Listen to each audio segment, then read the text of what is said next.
Dear friends, 2016 is coming to an end. This has been a year which has really been extremely busy in the EU-Moldova relationship.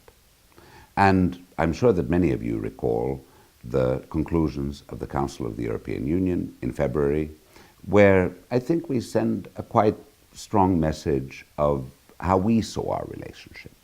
What were the reforms which were important? What were the things where attention should be focused?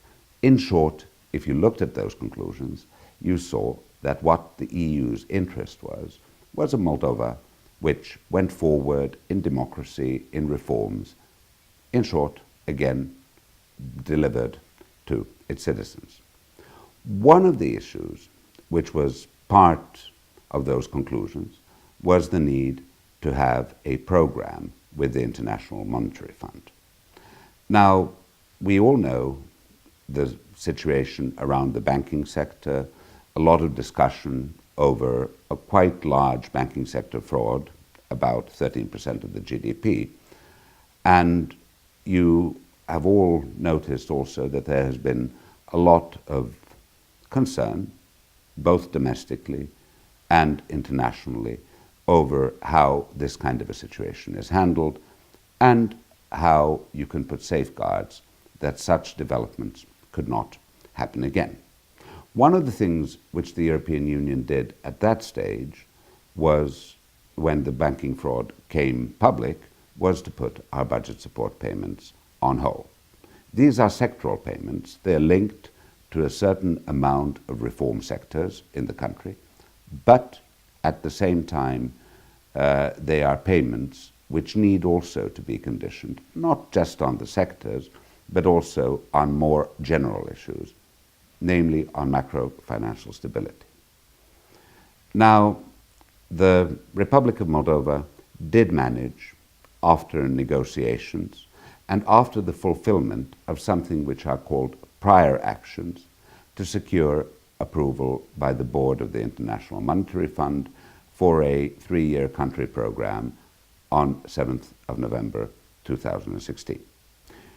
From our viewpoint, this in fact meant that there was a framework in place which guaranteed a return to macrofinancial stability. If you look also at prior actions and at the program in more detail, a lot was said about banking sector governance, about banking supervision, the powers of the National Bank. These are issues which are there, which need to be looked at in order to guarantee that that kind of developments, as was seen in the banking sector in 2014, could not happen again. The government of the Republic of Moldova has just received from the European Union an overall payment of 45.3 million euros. This payment was now possible because of the IMF program, because of meeting what we would call the general conditions of budget support payments. That means the transparency of the budgetary process, a framework in terms of banking supervision and others, which you see through the IMF program, and in that a restoration of trust. Now, let me also underline that we will be continuing to look at the implementation of the IMF program, because it is very important that future reforms which are contained in that program are really done and the program stays on track. But at this moment, we were able to resume these payments. Now, let me talk about the 4 sectoral budget support programs within which payments have been made. They are not new programs. They were agreed before 2014, so this is not new budget support. This is, in fact, the resumption of payments on old programs which had already been started. In the case of one program, which is called the Economic Stimulation of Rural Areas, we in fact made our final payment. This has been one of our best performing budget support programs, one where I dare say the Moldovan citizens have felt the biggest tangible benefit. Under this tranche, under this last payment, we covered costs for the construction of 2 business incubators for programs which had created almost 200 new businesses, as well as support to national initiatives for youth, or a program which I particularly much like, which is called Pare 1+1. This is a program for entrepreneurs returning from migration, returning home, putting 50% of their own funding and getting 50% of funding from the Pare 1+1 program. So this is the first of the programs where we now were able to resume payments. The second program is related to overall public finance management in the Republic of Moldova. It's known as the Public Finance Policy Reform Program, and what we have achieved under this period, for which the payment is being made, has been the strengthening of fiscal governance, initiating a reform of public accounting, enhancing debt management, and supporting medium-term budgetary planning. In other terms, in making the budgetary process more strategic, more forward-looking, better tied to the overall goals of the country, to the overall development of the country in the medium term. The third program, and here we did an initial tranche, and this is one where I'm absolutely certain that Moldovan citizens, especially in the rural areas, will feel real, tangible results in the coming period. This program is called NPARD. It is an agriculture and rural development program which is relating to the modernization of livestock farms, of food establishments, and on the compliance with EU quality and animal product safety requirements. Now, this is also very closely related to the deep and comprehensive free trade area. We have opened the largest and richest market in the world to Moldovan exporters.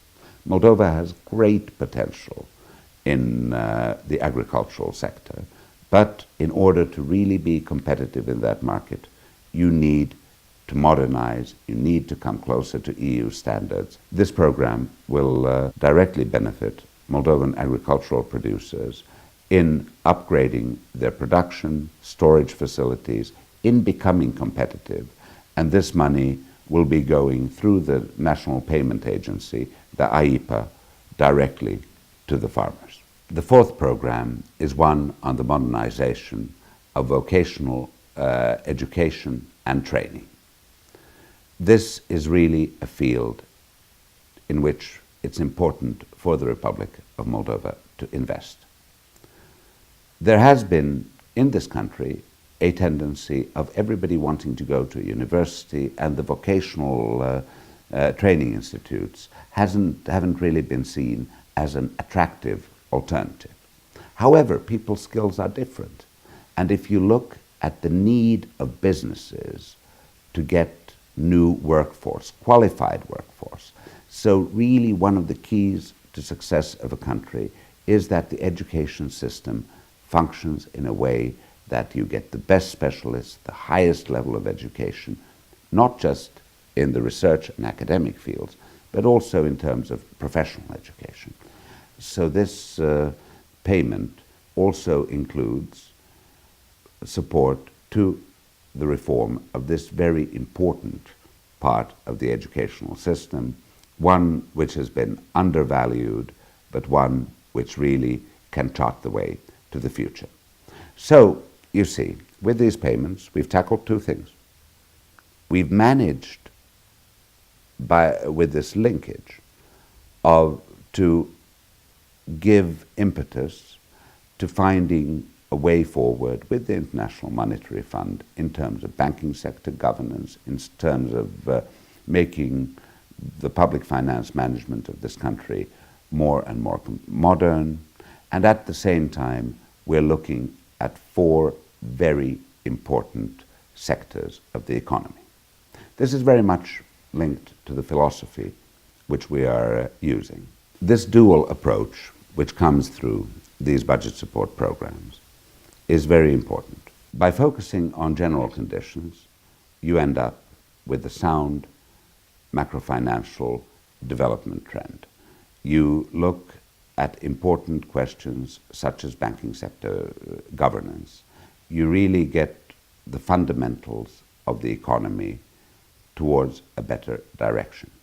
Then when you look at the specific conditions, there we see that whether it's a new program where we give initial funding or programs where we pay on the second or third installments after we have already seen the reforms, we are supporting fields which are very important for this country. There's been, as I said, dear friends, a lot of discussion on EU assistance. So at this time, when we are able now to resume payments of budget support, I wanted to share with you a few words on what exactly we've been doing with this assistance, what the goals are. Let me assure you that the European Union is deeply committed to helping and supporting the Republic of Moldova go forward in real reforms, in tangible reforms, which will bring the country to a different development level. Thank you very much.